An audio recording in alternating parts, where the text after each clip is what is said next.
Hello বন্ধুরা, কেমন আছো তোমরা সবাই? জানো, টুনি পাখিদের জঙ্গলে রাজার মেয়ে ছিল। রাজার মেয়ের নাম ছিল রিমা। রিমা জঙ্গলের বাচ্চাদের সাথে প্রাসাদে খেলাধুলো করত।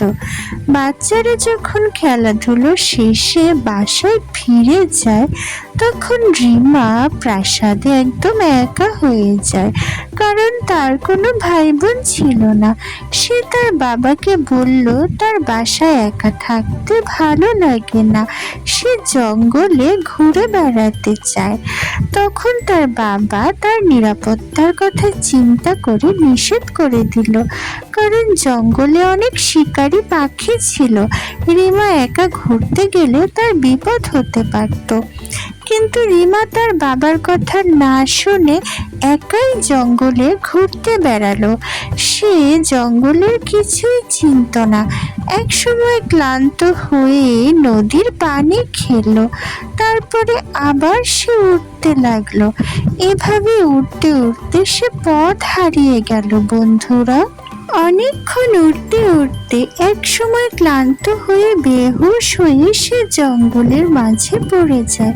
তখন দুটো শিকারী পাখি তাকে দেখতে পায় এবং তাকে খেয়ে ফেলতে চায়। এই সময় মিনু মাসি খাবার নিয়ে ফিরছিলেন। তিনি শিকারী পাখিদেরকে দেখে ফেলেন যে শিকারী পাখিরা রাজার মেয়েকে খেয়ে ফেলতে চায়। তখন কি হলো জানো বন্ধুরা? মিনু মাসি সাহস করে সেই শিকারী পাখিদের সামনে দাঁড়ালো। সে তাদেরকে চলে যেতে বলল, কিন্তু তারা চলে যেতে রাজি হলো না। তখন কি হলো, মিনু মাসি তাদের চোখে পেপার স্প্রে দিল, যার ফলে ভয় পেয়ে শিকারী পাখিগুলো চলে গেল। আর মিনু মাসি রাজার মেয়ের জীবন বাঁচাতে পারলো। তখন সেখান থেকে কালো কাক উড়ে গেল। যেহেতু রাজার মেয়ে বেহুশ হয়ে পড়েছিল, তারা অ্যাম্বুলেন্সে করে রাজার মেয়েকে হাসপাতালে নিল। এদিকে সিপাহীরা রাজার মেয়েকে প্রাসাদে দেখতে না পেয়ে রাজাকে নিয়ে খুঁজতে বের হলো। আর মিনু মাসিরাও রাজার মেয়ে রিমাকে হাসপাতালে নিয়ে গেল। হাসপাতালে ডাক্তার ছিল টিয়া পাখি। সে রাজার মেয়ের সেবা করলো।